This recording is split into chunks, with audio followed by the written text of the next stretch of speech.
एक बार की बात है, एक जवान बौद्ध भिक्षु अपने मन में उठने वाले नकारात्मक विचारों से बहुत परेशान था। ना चाहते हुए भी उसके मन में तरह तरह के गलत विचार आते रहते। उसका स्वभाव भी काफी चिड़चिड़ा हो गया था।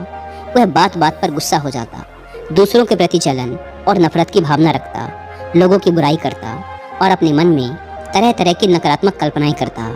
वह अपनी इन सब बुरी आदतों से बहुत परेशान हो चुका था।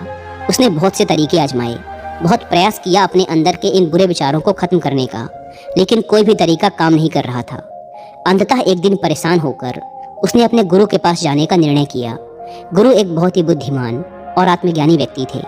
जवान भिक्षु ने गुरु से पूछा, गुरुदेव, मैं अपने मन से इन नकारात्मक विचारों को कैसे खत्म कर सकता हूँ?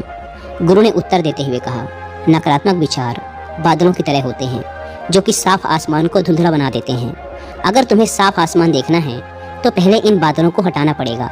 ठीक इसी प्रकार अगर तुम अपने दिमाग से नकारात्मक विचारों को खत्म करना चाहते हो तो सबसे पहले तुम्हें इन नकारात्मक विचारों के मूल कारणों को पहचानना और उन्हें नष्ट करना पड़ेगा। जवान भिक्षु को गुरु की यह बात ठीक से समझ नहीं आई तो उसने गुरु से इसे थोड़ा विस्तार से समझाने का आग्रह किया। तब गुरु ने शिष्य को एक कहानी सुनानी शुरू की। एक बार एक व्यक्ति जंगल से गुजर रहा था। तभी उसे रास्ते पर एक सर्प दिखाई पड़ा।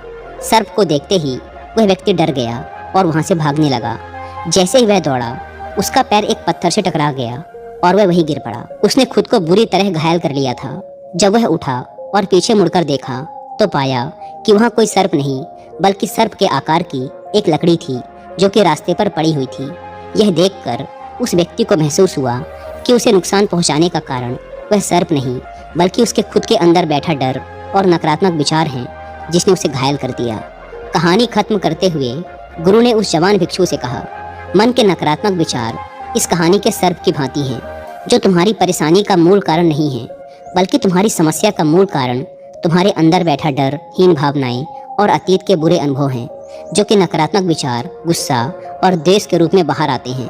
इसीलिए अगर तुम्हें अपने मन से नकारात्मक विचारों को खत्म करना है तो इसके मूल कारण को पहचान कर उसे नष्ट करना होगा।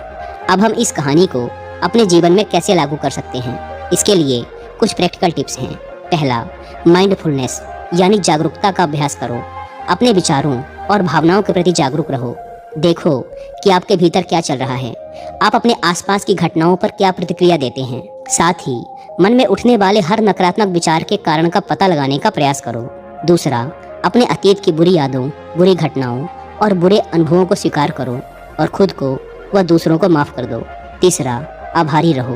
अपने जीवन के सकारात्मक पक्ष पर अपना ध्यान केंद्रित करो और आपके पास जो कुछ भी है उसके लिए इस ब्रह्मांड का आभार व्यक्त करो। आभार व्यक्त करना हमारे नज़रिए को सकारात्मक बनाता है और हमारे अंदर से नकारात्मक भावनाओं को खत्म करता है। चौथा, दयालु बनो, खुद के प्रति भी और दूसरों के प्रति भी, क्योंकि नकारात्मक विचार अक्सर अंदर ही अंदर खुद की बुराई और तुलना करने से पैदा होते हैं। अपने अंदर दया भावना रखकर हम ज़्यादा सकारात्मक और संतुष्ट जीवन जी सकते हैं। संक्षिप्त में ये कहानी हमें सिखाती है कि नकारात्मक विचार हमारी परेशानी का मूल कारण नहीं है। असल समस्या तो हमारे भीतर गहराई में छुपी हुई है। इन विचारों के मूल कारणों को पहचान कर हम इन विचारों को अपने दिमाग से निकालना शुरू कर सकते हैं और एक ज़्यादा खुशहाल व शांति से भरा जीवन जी सकते हैं। याद रहे, कहानी के सर्प की भांति हमारे ज़्यादातर नकारात्मक विचार भी सिर्फ भ्रम मात्र हैं जिन्हें हम अपने मन में पैदा करते रहते हैं। दोस्तों, मैं यहाँ पर आपको कुक एफएम पर ये वाली ऑडियो बुक भी रिकमेंड करूँगा जिसका नाम है 11 दिन सकारात्मकता की ओर। ये ऑडियो बुक एक पॉजिटिव माइंडसेट डेवलप करने में आपकी